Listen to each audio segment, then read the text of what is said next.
Hi all. So welcome to this session.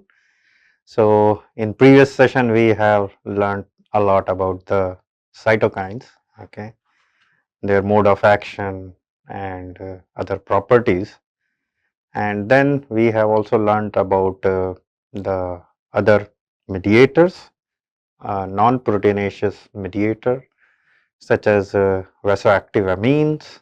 We have learned lipid based mediators which induces a particular kind of responses in the immune cells. Okay, we have learned in great length about inflammation, various kind of inflammation, how it is induced, what are the factors, so and so forth. So now I will take you to the application of these active molecules, okay, which we call it as a cytokine. We also call it as a chemokine, interleukin and monokine, and we also call it as a interferons. So let's begin with interferons. So interferon is a very important in modifying the immune responses. Okay, interferons not only acting on immune cells, but it also acts on other cells. Okay, they have a two major property. One is that they are antiviral in nature, and they are also having a anti-proliferative or pro-apoptotic property. So these two properties are mainly associated with in type 1 interferon. There is a also one interferon which we call it as a type 2 interferon. Okay. So these type 2 interferon basically play a very important role in activation of innate immunity as well as adaptive immunity. It has a great influence in adaptive immunity also. Okay. What I mean to say that they activate variety of adaptive immune cells like T cells. Okay. There is a specialized T helper cell. They modify one of the subtype of T helper cell, and they basically play a very important role in activation of uh, some antigen presenting cells such as macrophages, which is harboring some kind of microbial pathogen, and they are also playing important role in activation of some innate immune cells. Okay, macrophage is of course the innate immune cell, but on another hand they are also playing important role in activation of natural killer cells. Okay. Anyway, we will discuss these interferons in great detail when we take respective topics. Okay. When we will discuss about the viruses, at that time I will talk in great length about type 1 interferon, and there is a one more. There are basically three classes of interferon. One is type 1, type 2 and type 3. So type 1 and type 3 plays a very important role in antiviral immunity. So I will discuss in great length when I will take the host pathogen interaction, and in that we will discuss about the viruses. Okay. And I will talk about interferon gamma in innate immunity as well as when I will discuss about the T cells. Okay. So let us begin with these interferons and their application in therapy. So when this therapy came in picture, at that time it was basically having at that time the field of molecular biology. Molecular biology means where we can clone the gene, where we can manipulate the nucleic acid, we can amplify the nucleic acid, we can make protein out of nucleic acid. At that time this cytokine based therapy came in picture. Okay. It's basically very strongly associated with advancement of genetic engineering technique, as I have explained you, which is roughly began around 1980s, and it was in quite high peak between 1980s to 1990s. Okay, at that time the cytokine based therapy concept or this idea came in picture. Okay, people learnt about the cytokines, people now know how to make the cytokines, and then the people wanted to use it for some or other diseases. Okay, so the cytokine is basically, if you want to isolate the cytokine from cells or tissues, I don't know, it's very difficult. It's why? Because it is producing in extremely low amount, and they have quite huge biological effects, right? So purification is not a good option in order to make it for therapy. Okay, so when this cloning and genetic engineering technique came, then it is a quite cost effective. So that's why this cytokine therapy came in picture. Okay, people started making soluble cytokines, soluble cytokine receptors.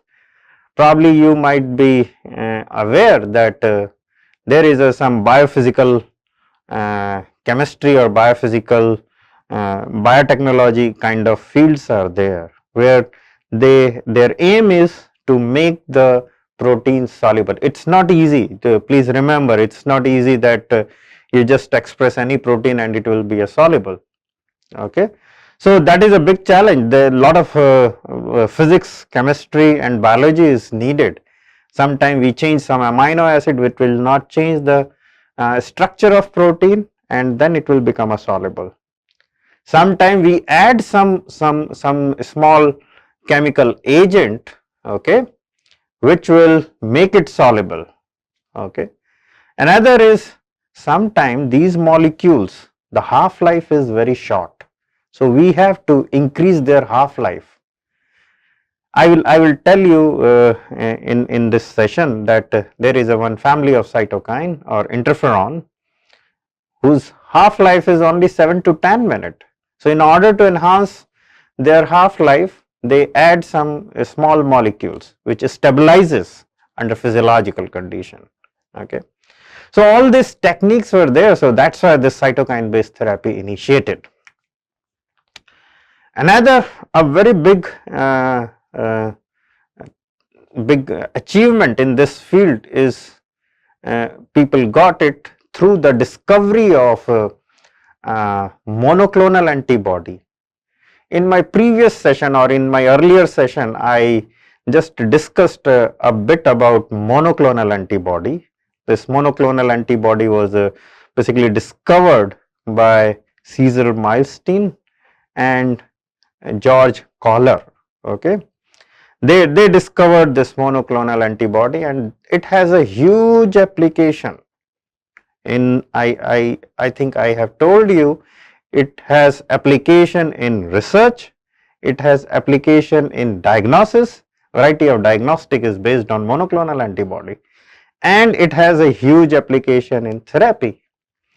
So these things enables us to use the cytokine or as a therapy, or we can target the cytokine for therapy. Okay, so let's see about the interferons. Okay, so in this session I will mainly focus on the interferon. Okay, so probably you might be aware there is some virus infection which cause the hepatitis, which eventually result to the jaundice. Okay, or that may result to the oncogenesis. Okay, so hepatitis B and C infection is basically treated by interferons. This interferon is basically given along with some antiviral drug, as you can see in this slide, the name of drug is ribavirin. Okay. So this is quite effective. So generally this interferon is given along with this ribavirin. So people are not very clear about that how much interferon is playing a role in overcoming this virus infection. Okay. So there are some loop and holes, but still it is in clinical practice. Okay. Another is hairy cell leukemia. It's a type of B cell leukemia. In that, the B cells develop a kind of projection, hair-like projections, and this is quite fatal. Okay. So this kind of leukemia can be also treated by interferons. Okay. Another is chronic myelogenous leukemia, CML. Okay, where there is an increase in number of granulocytes. Okay, you remember when I have discussed about the cells of immune system. Okay, over there I discussed about the blood, and blood has a white blood cell, and white blood cells are mainly consist of two kinds of cells. One is granulocyte and another is agranulocyte. I am just kind of refreshing for you. And granulocytes are basically consist of neutrophils, basophils, eosinophils. Okay. So there in this disease, in case of CML, there is an increase in number of these granulocytes, and this is also treated by this interferons. Okay. Kaposi sarcoma. So Kaposi sarcoma is a skin cancer. Okay, and this skin cancer is mainly associated with some kind of acquired immunodeficiency. Okay, and when I say acquired immunodeficiency, so one virus infection come in picture, right? That is the infection of human immunodeficiency virus, which cause acquired immunodeficiency syndrome, AIDS. Okay, so the individual who is infected with human immunodeficiency virus, they are prone to this Kaposi sarcoma. They also develop some kind of fungal infection. Okay, so those individuals are kind of vulnerable, their immune system is kind of compromised, and if you remember, or probably you may know that this is a simple journal knowledge, in case of AIDS patient, the number of CD4 T cells are significantly reduced. Okay, and CD4 T cells is a central in adaptive immunity. Okay, so once this cell will reduce, then that will affect various arms of immunity, and when immunity is compromised, then people will tend to develop one or other types of cancer. So in case of AIDS, the Kaposi sarcoma is one of very unique cancer associated with AIDS. Another disease is infection of Mycobacterium tuberculosis. Okay, and there is some fungal infection. Okay, so these are kind of signature of acquired immunodeficiency. Okay, so whatever I have explained you so far, which is in green font, so all these conditions are basically treated by interferon alpha. Okay, and now I will talk about the multiple sclerosis. It's a very bad disease, a neuronal disease, and it is mainly present in young adults. Okay, and this is the autoimmune disease. Basically what happens, if you remember the structure of neuron, okay, so there is a myelin sheath, okay, in axon region. Okay, so this myelin sheath is necessary for nerve conduction, okay, and due to some activation of non-specific activation of immunity, these our immune cell start damaging these myelin sheath, okay, and then this disease develop, okay, multiple sclerosis. This is a very complicated disease, okay, and this disease has several phases, like there will be a initiation, okay, then there will be a progression. Progression means there is a progression of loss of myelin sheath, and then there is a phase of non-progression. So, suddenly it will stop, okay, and then there will be a relapse. After some time again this will relapse, okay. So basically the interferon which is used in this disease, it has been reported that when the disease in relapse phase, at that time the loss of myelin sheath was significantly reduced when we treat the human with interferon. So basically multiple sclerosis is treated by interferon beta, okay.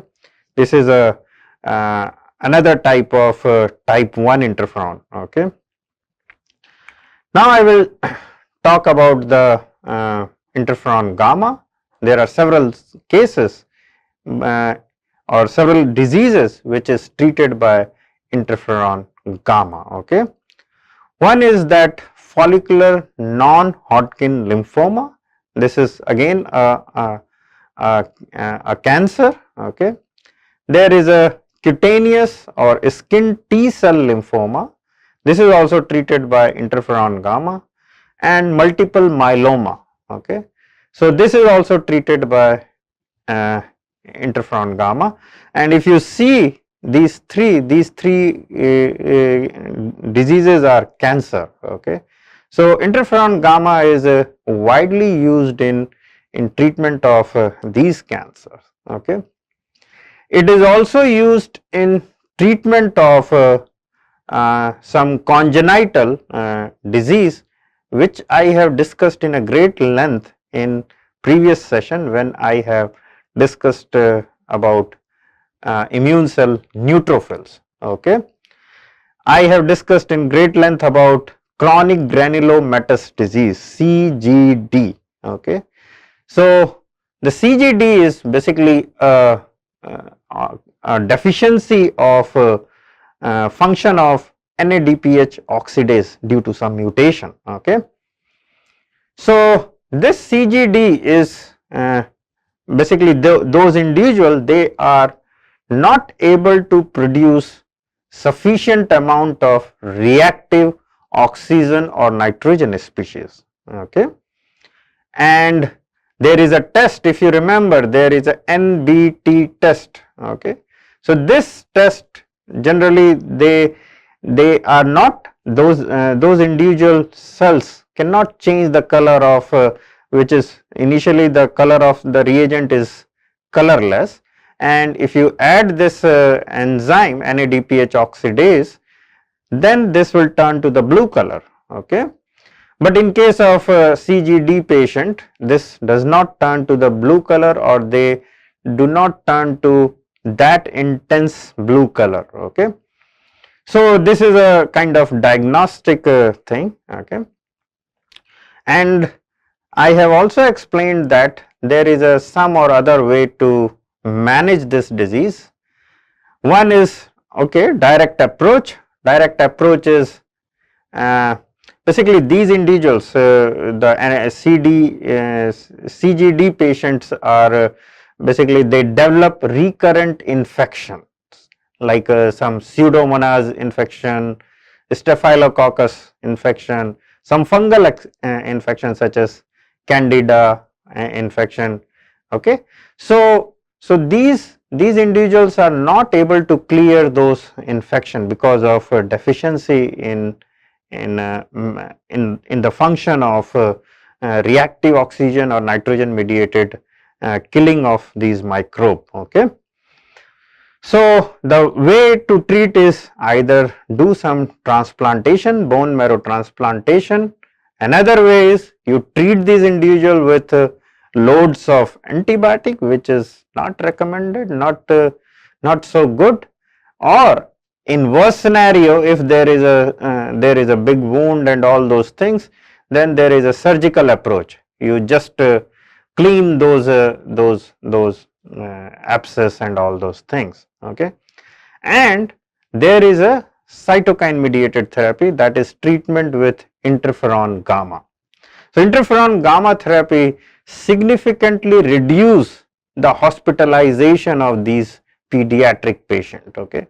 So, this is quite effective. Maybe this interferon, when we treat the individual with interferon, then they somehow activate the macrophages and neutrophils. Okay.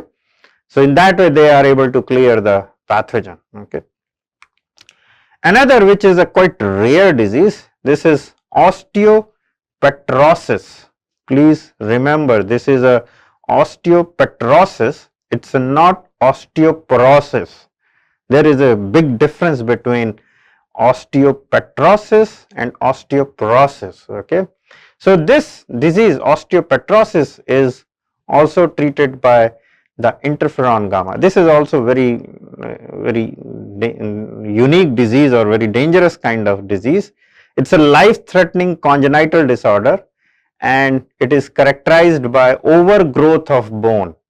So, there is a overgrowth of bone and that result to the blindness, deafness, and this, if you see little carefully, if there is a overgrowth of bone, long bones or other bones, then what will happen? You can think of, it will result to the narrowing of bone marrow cavity. Okay. The cavity will be reduced, and when cavity will be reduced, what will be the most affected? The blood of individual will be most affected, right? There will be no sufficient number of embryonic stem cell, which makes the red blood cells, which makes lymphocytes or various kind of white blood cells. Okay. So, all those things will be compromised. So, when there will be a less RBC, that will result to the anemia. Okay. And when there will be a less white blood cell, then individual will be prone to the various infection. So, this is all these situations are treated by interferon gamma, and clinician got a good amount of success. Okay. So, now I will just summarize this cytokine or interferon based therapy. There is a roferon, this is basically interferon alpha 2A. Okay. And this is used for the treatment of hepatitis B, hairy cell leukemia, Kaposi sarcoma, and hepatitis C infection. Okay. Here just I want to give again a note that type 1 interferon is basically consists of interferon alpha and beta, and in human there are 13 subtypes of interferon alpha and only one type of interferon beta. Okay. So, the another molecule name which is synthesized is interferon A. This is basically interferon alpha 2B, and it is used for the treatment of melanoma, and there is a beta seron. This is interferon beta 1A, which is basically used for multiple sclerosis. Avonex, this is interferon beta 1A, which is used for the treatment of again multiple sclerosis. Actimmune, this is interferon gamma 1B, this is used for the treatment of CGD, chronic granulomatous disease, and osteopetrosis. Okay. Now, these therapies are also associated with one or other side effects. So let me elaborate about that.